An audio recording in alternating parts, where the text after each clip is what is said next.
Alright, here we go, mate. Well, see what the shit's all about. Your boy would love this trip, dude.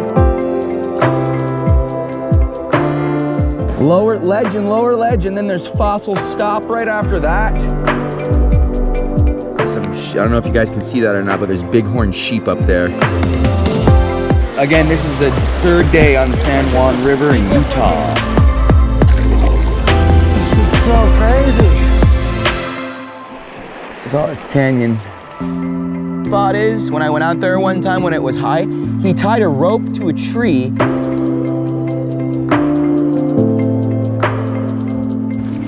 We all keep our demons in check. It's like someone built a walk down over here. We've got some goats over here. Campground here at the Fossil area. Because I did not have room for this earlier.